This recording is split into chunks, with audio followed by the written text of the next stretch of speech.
Hello, and welcome to an introduction to Imagine Math Implementation Essentials. I'm Danielle Rispoli, and today we're going to be going over an overview of the program. We're going to be looking at Hello, and welcome to an introduction to Imagine Math Implementation Essentials. I'm Danielle Rispoli, and today we're going to be going over the program, what Imagine Math is, and how to use Imagine Math in your classroom with your students. Just a little background about myself. I was previously an 8th grade math teacher. I taught pre-algebra, algebra, intensive, algebra support, and honors.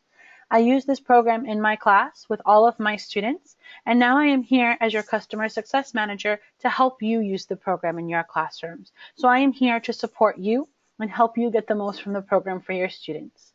Please feel free to reach out to me at any time. You have my phone number and my email address.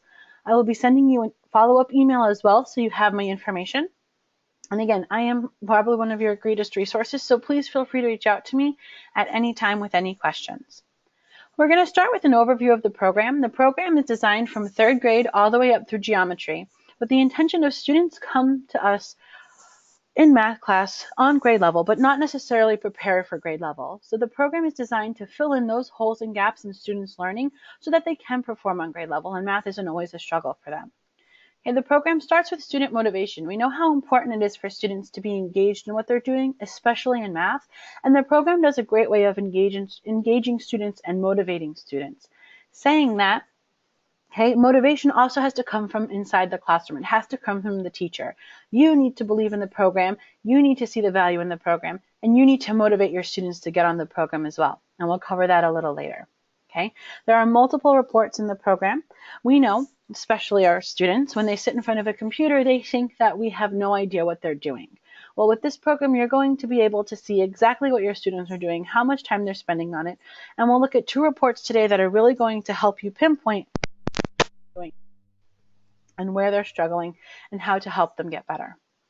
Okay, this is an individualized program, so every student will be working on their own, at their own pace, on their own level. Okay, so students are never going to be in the same place at the same time. It's going to constantly adjust and remediate students as needed based on the skills and concepts they struggle with. Okay, the program is challenging. Students are going to be forced to think through the math, but there's help built in the program for them. And what's comforting for you is from now until the end of the year, students are going to get practice with the question types they're going to see at the end of the year. So the drag and drop, the select all that apply, the fill in the blank, the free response. They're going to be seeing all of those question types from now, again, till the end of the year. And what's in the program, what students have access to while they're on the program, is a live certified bilingual math teacher. These teachers are available before, during, and after school, and they're there to help the students. So in a class full of 27 students, all the hands go up at once, you're only one person, that help is there for them. You don't have to run around and try and help everyone at once. So that's the structure of the program, okay? We'll start with student motivation. So in the program, students get rewarded for their effort, okay? They get rewarded with points.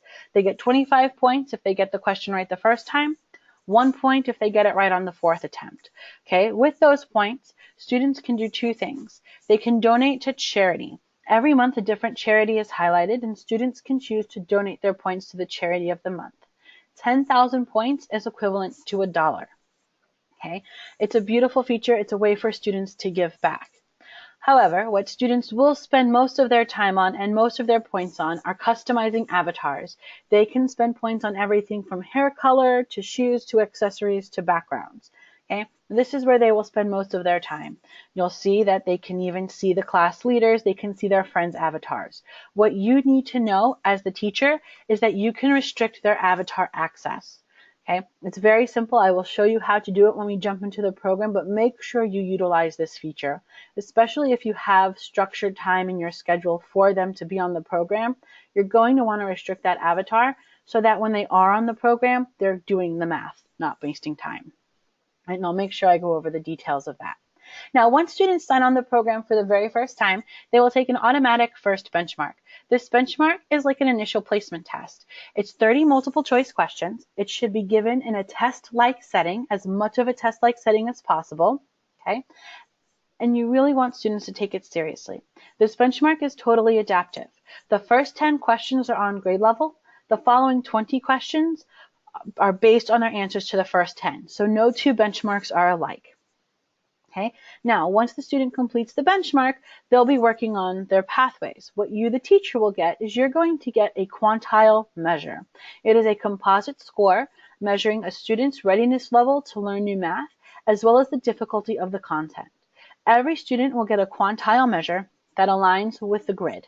Okay, you're going to see their instructional grade level, where they're performing, as well as their performance level for grade level. Okay, so now once they take the benchmark, they'll get their initial quantile measure. The program will then monitor and change the quantile measure with 2 additional benchmarks. Okay, the second and third benchmark are to be given 90 days apart. So you're going to monitor student growth based on that quantile measure. The program is what's going to change that quantile measure with the second and third benchmark. So that number will change a second time, right after the second benchmark, and once more after the third benchmark. And that's how you're really going to be able to see growth for your students within. Once students take that initial benchmark, okay, once they complete it, they begin working on their pathway. Every student enrolled in the program is placed on a grade level pathway. Okay. Now, based on that benchmark, students may begin working on grade level lessons right away, and that remediation is going to come in based on the skills and concepts students struggle with. Okay, notice remediation didn't come in until the second and third grade level lesson. It could be because a student did not do so well on the benchmark that they're going to see below grade level lessons at the very beginning of their pathway before they hit grade level lessons. That's okay. The idea is to spiral them down, fill in those holes and gaps in their learning, and spiral them back up.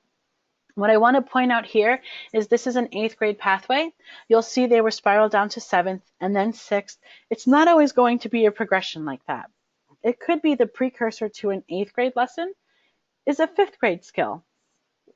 And that's okay. Okay, the student will go from 8th grade to 5th grade. They're never going to know what grade level they're working on. Only you, the teacher, will. One thing I want to point out is that if a student scores 3 or more grade levels below where they should be on that initial benchmark, they're going to be inserted on a booster pack. Booster packs are below lessons, 1st, 2nd, 3rd grade level lessons. The concept behind that is to help students do basic math skills, find some success, find some confidence in math before spiraling up to grade level. The one thing with booster packs, if students do not take the benchmark seriously, they may be assigned a booster pack and don't need to be there. You can turn off a booster pack. Okay, so they take the benchmark, they start working on these pathways, they're going through all these lessons. You want to start thinking of usage. You want to start setting expectations. A goal for the school year would be to think 30. 30 past lessons in a school year is a decent amount of lessons to show gains. So you're thinking they're on this pathway, they're going through lessons, you want to think 30. 30 past lessons in the school year. Okay, that comes out to 60 to 90 minutes a week on the program with 2 to 3 lessons completed, with the hope that at least one of those lessons is a past lesson. Okay, that's what's going to give you 30 lessons in the school year. If you think about it, think about the 3 quarters that you have. That's 1 past lesson a week. We know how busy the 4th quarter can get. Okay, this is a web-based program. It is not an app, so it is available on every single device with Wi-Fi and preferably Google Chrome. Right?